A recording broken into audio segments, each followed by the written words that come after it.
What's up? So, this is a continuation of the last lesson to break out of the blues rut. So, what we're going to do is take some standard riffs and scramble them all up. So, as always, check the links below. Marty's got some awesome stuff for you. GuitarJams.com. You can learn guitar, Marty's songs, learn some killer covers, all sorts of great stuff. So, avail yourself of all this useful information. It'll really pay off in the end. Marty's an awesome teacher. He gives you tons of good stuff. Alright? Don't be afraid to check out the site either, because he's got like theory out the wazoo, which we all need. I watch Marty's site. So anyways, check it out.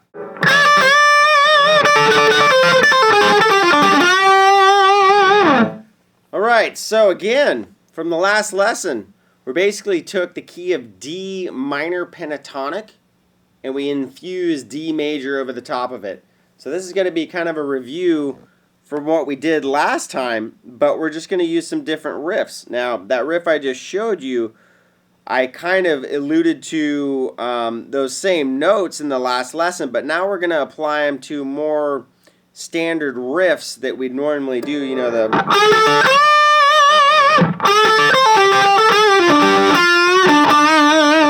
kind of blues riffs, and we're just gonna maybe, instead of ending on this note, we're gonna end on a, and just pick some different notes that we would normally do.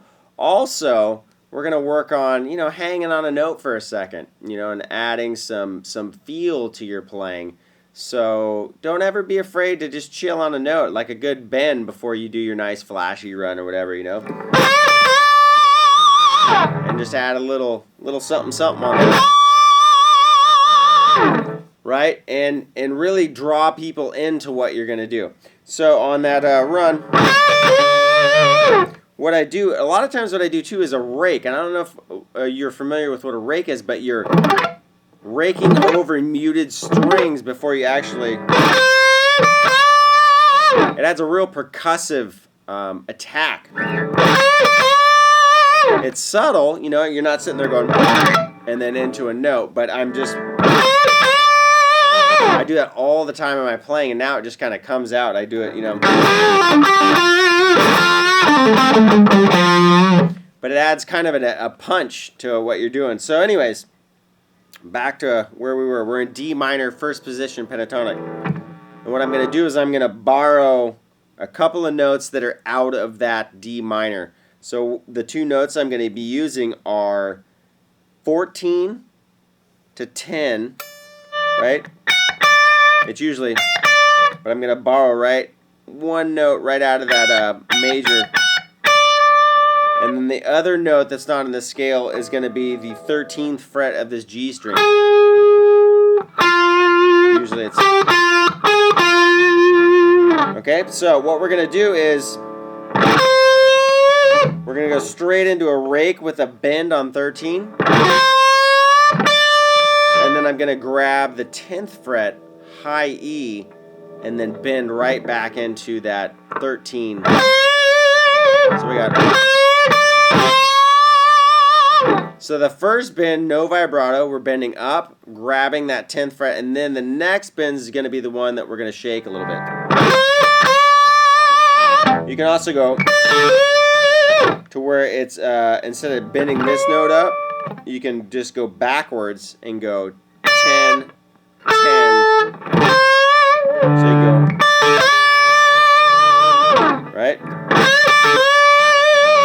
Or that kind of a thing as well. But in that last riff, what we did is we're bending that note up. Now I'm going to go backwards from 10 to 10 on the E and the B. And now I'm going to grab that big stretch. So we got...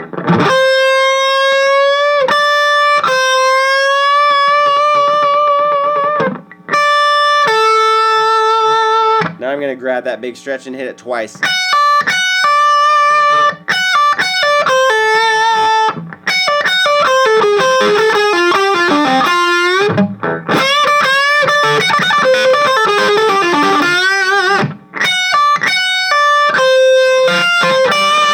So after I do that, I'm going to go to the 13th fret of the B, and then I'm going to go to the 13th fret of the E, and then back to the 13th fret of the B, and then go to the E. So we got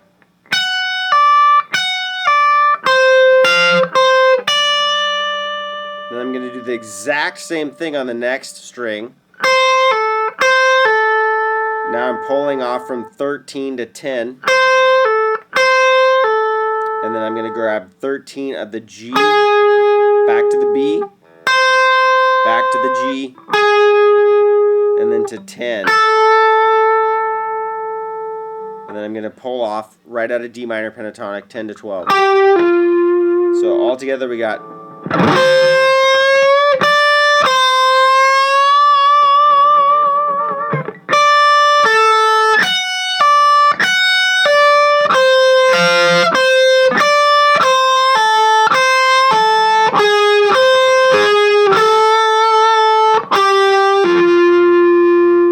Right? And after I do that,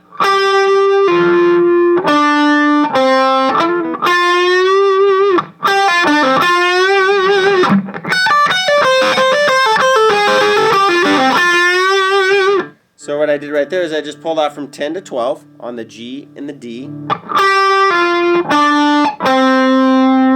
Now what most people do is they'll bend back up on this 12th fret and end on the D note, right, to resolve. What I'm going to do is I'm going to go, and then with this finger, my second finger, I'm going to bend up that 10th fret G string a whole step.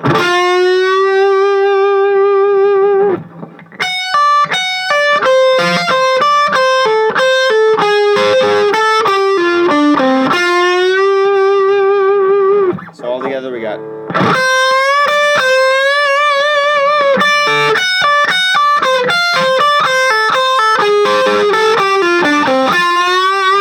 You can also use your finger. I use my finger a lot.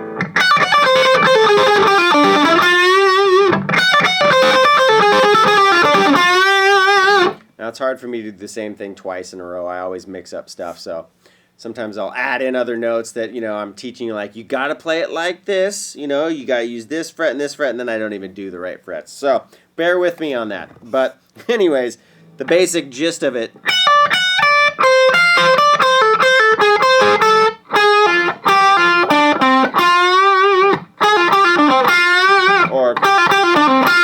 Or just, you know, it's all about just mixing it up. So try it different ways, you know. It's like, oh, okay, I like that idea.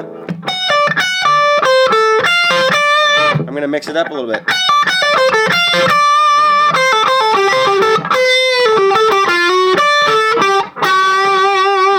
You know, just take those notes and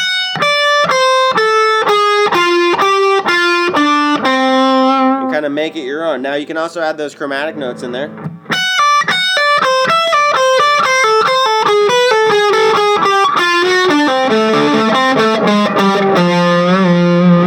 So from the last lesson, I was telling you that you can use all these different notes.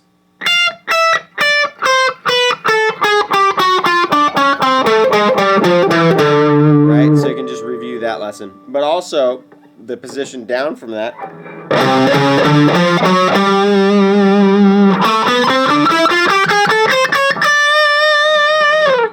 Right? And then the position up from that.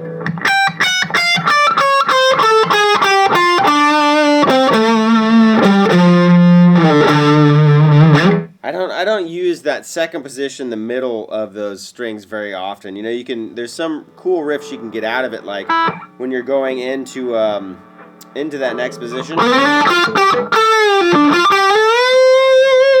know, oftentimes I'll take that 14th fret and bend it up a step and a half to get it into that next.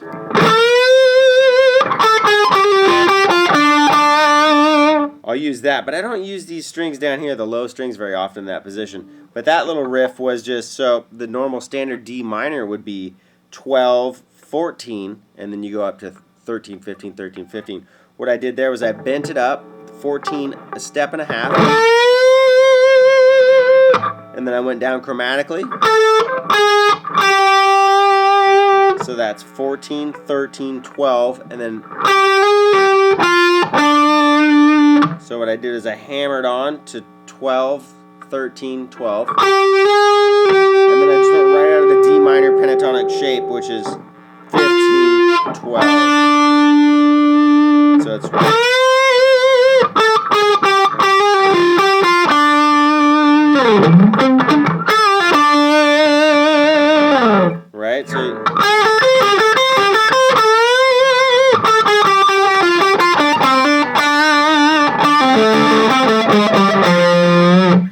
So you can do all that.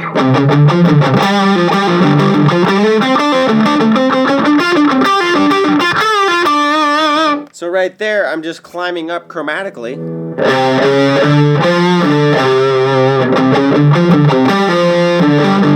Now, if you notice, I do that a lot when I'll pull off on a note and I go to the next string. And I pull off, so right there, that's 10 to 8. And then I'll double up on the 10s, so I'll go low E10, A10, back to low E. I just really like that sound, and I notice a lot of players who I really like, whether it's the Van Halens or even Stevie Ray Vaughan, or, a lot of really great blues-based players do that kind of stuff all the time. ZZ Top.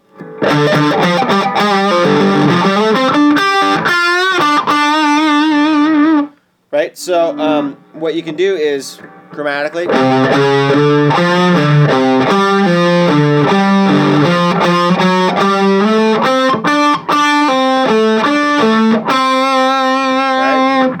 And the notes really aren't important. I'm just showing you an example of things that can be done.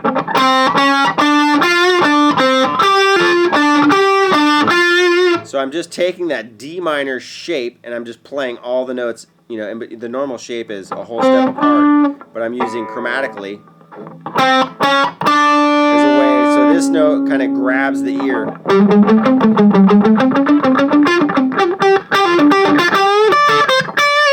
One player that does that a lot in his runs, where they sound like they're fast 3-note per string runs, but they're really just pentatonic, chromatic runs, is Richie Sambora from Bon Jovi, the Wanted Dead or Alive, or a lot of these solos where it sounds like he does a real cool blazing run up to, a high note or whatever, will just be straight out of that.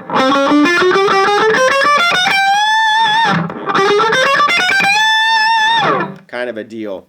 And it's just really simple. I mean, you're just taking that standard D minor shape and just, chromatically going up the notes.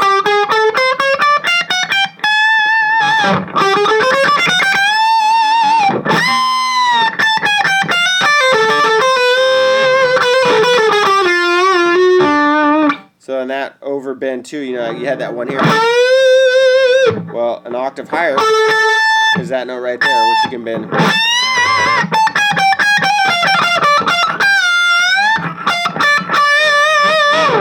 So I bent the 17th fret up a step and a half.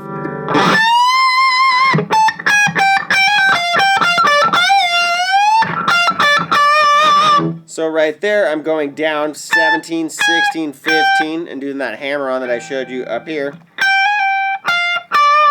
So that would be a hammer on from 15, 16, 15, and then I go to the 18th fret to the 15th fret.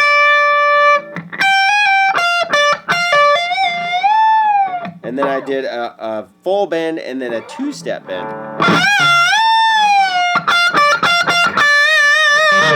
So.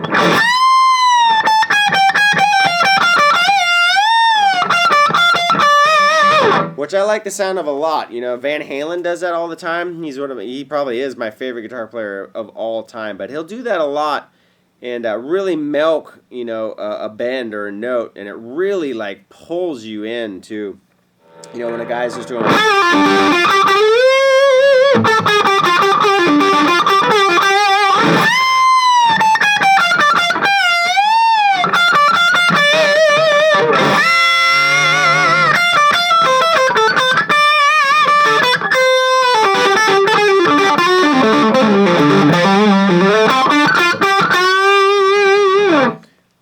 those bends to pull you back in. You know, bending on something you wouldn't necessarily bend, like that one, you know, 10th fret where people normally bend on the 12th. I totally pinched that from Eddie, but I really love that sound. And I was like, man, those riffs, like, what is that? Like in Panama or Hot for Teacher, you know, his bends and his blues just has a little bit different of a flair to it. And I found out a lot of the times he's resolving his riffs to that note right there. And I thought, oh man, that's what he's doing. I really like the sound of that. So rather than going, you know, that's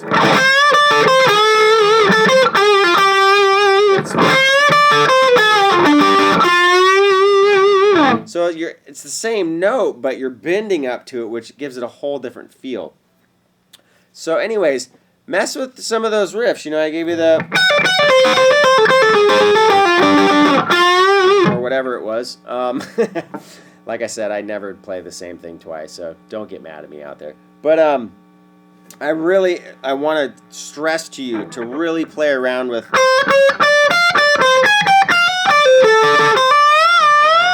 mess around with those, you know, two-step bends. You can do it right here, which would be the 15th fret. Or the step and a half right there, right above it on the 14th fret. The one right here on the 17th fret. And then right here on the 18th fret.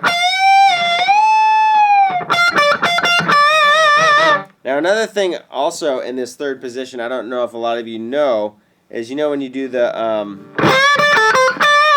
those kind of riffs down here in the first position, this bend right here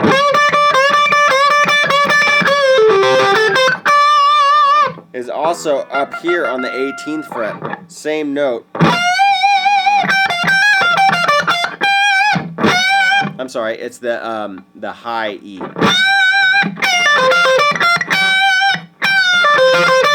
Right?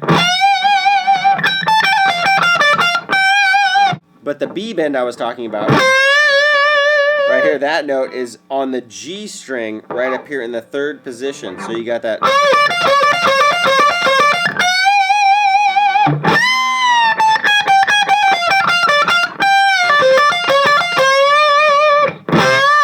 See the same note. But it's cool how you can apply it differently in a different position.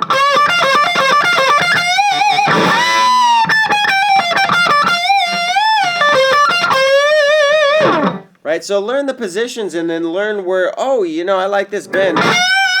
Where is that? Oh, right there, or this bend. Where is that on the next string? So learn those different bends, where they are in different positions, and it really will open up your pentatonic playing too, you know, because you...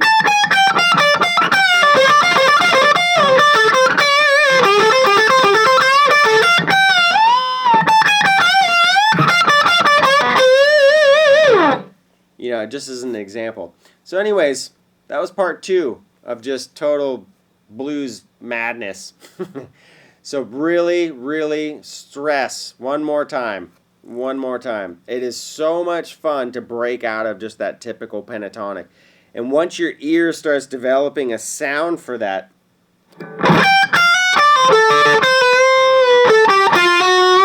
you know,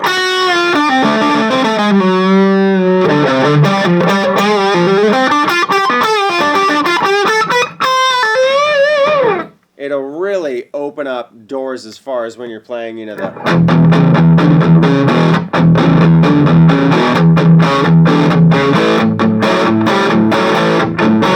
Instead of just being like...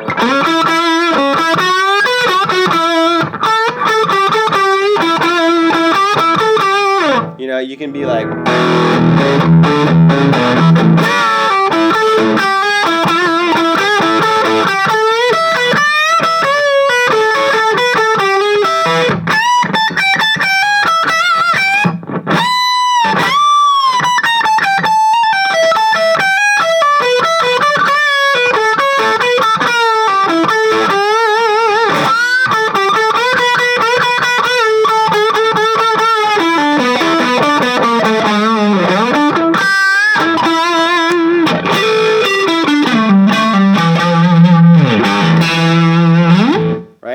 so it has just a little bit more fun of a sound, you know, you can get all those. Because now you got 3-note per string runs.